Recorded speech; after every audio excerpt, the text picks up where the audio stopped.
Gallery এক স্বর justice for আরজি কর। চিংড়ি ইলিশ একই পাতে বাঙাল ঘটে হলো সাথে। স্লোগানগুলি যেন বুঝিয়ে দিচ্ছে প্রতিবাদের তীব্রতা। আরজি কর কাণ্ডে কেটে গিয়েছে 10টা দিন, এখনো অধরা কাদম্বিনীর ধর্ষক এবং হত্যাকারীরা। তাই দোষীদের দৃষ্টান্তমূলক শাস্তির দাবিতে পথে নেমেছে বিশ্ববাসী। এমতাবস্থায় হাতে হাত রেখে পথে নামার সিদ্ধান্ত নেন দুই চিরপ্রতিদ্বন্দ্বী ইস্ট বেঙ্গল মোহনবাগান ক্লাবের সমর্থকেরা। যোগ দেয় মোহামেডান ক্লাবের সমর্থকেরাও। প্রসঙ্গত রবিবার যুব ভারতীতে ডুরান্ট কাপের হাই ভোল্টেজ ম্যাচ ছিল ইস্ট বেঙ্গল মোহনবাগানের মধ্যে।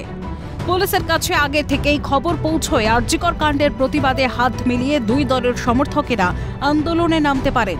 ফলে আগে ভাগেই ম্যাচ বাতিল করা হয় পুলিশের তরফে। প্রতিবাদ কর্মসূচিতে অংশ নিতেও বারণ করা হয় বিধাননগর পুলিশের তরফে।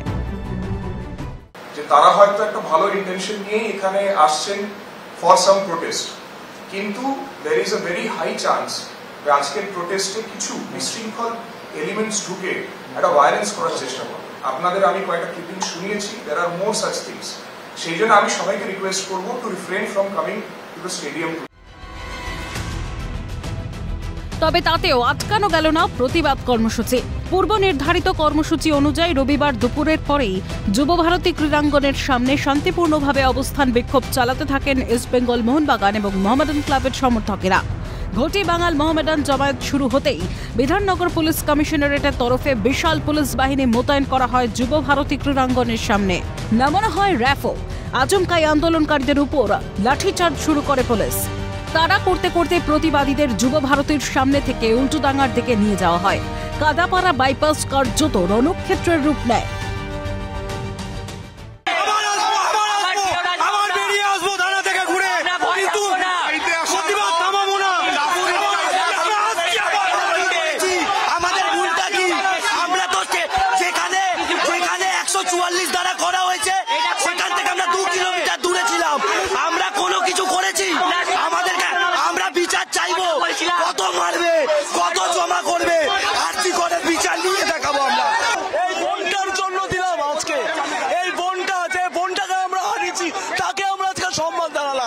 দেখুন, এটা সবচেয়ে বড় ডার্বি। এটা শুধু খেলা নয়, বাঙালির আবেগ। প্রত্যেকটা বাঙালি দূর দূর থেকে আসে খেলা দেখতে। আজকে বললো খেলার প্রোটেকশন দিতে পারবো, এত পুলিশ এলো কোথা থেকে? পুলিশ যদি এখন এখানে প্রতিবাদ করতে আসে, যখন দুষ্কৃতীরা হামলা চালু আরজি করে তখন পুলিশ কোথায় ছিল?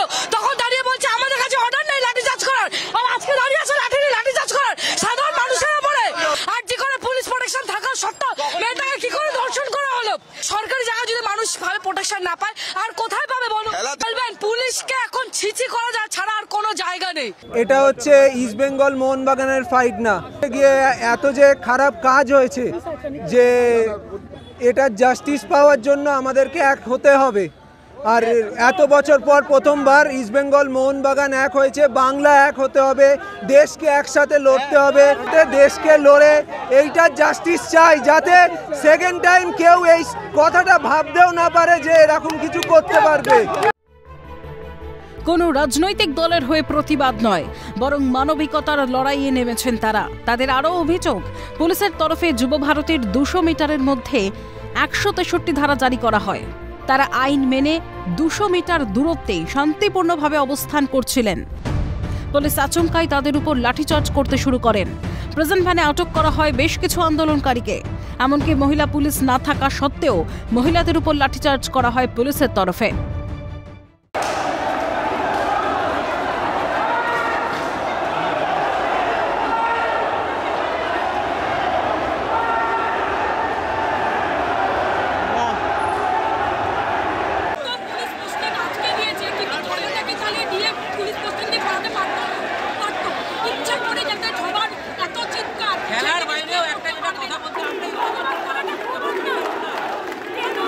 শান্তভাবে প্রতিবাদ হচ্ছিল, যে শান্ত প্রতিবাদের মধ্যে কিন্তু কোনো হিংসা ছিল না, শুধুমাত্র চ্যান্ট হচ্ছিল যে উই ওয়ান্ট জাস্টিস।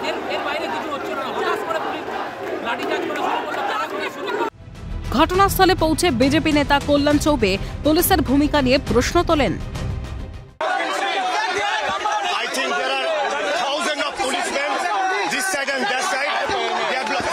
ফুটবল খেলার দর্শকরা, সমর্থকরা যদি অ্যারেস্ট হয় ফুটবল দেখার জন্য,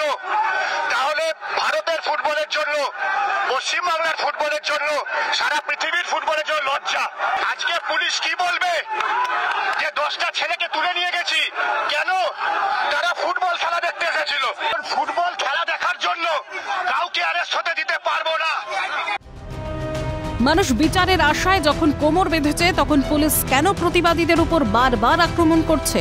আরজি করের নারকীয় এবং নৃশংস হত্যায় সাধারণের প্রতিবাদকে তো সাধুবাদ জানানো উচিত। তবে পুলিশের টার্গেট কেন অরাজনৈতিক প্রতিবাদ কর্মসূচি? প্রশ্ন ওয়াকিবহাল মহলের। ক্যালকাটা নিউজ।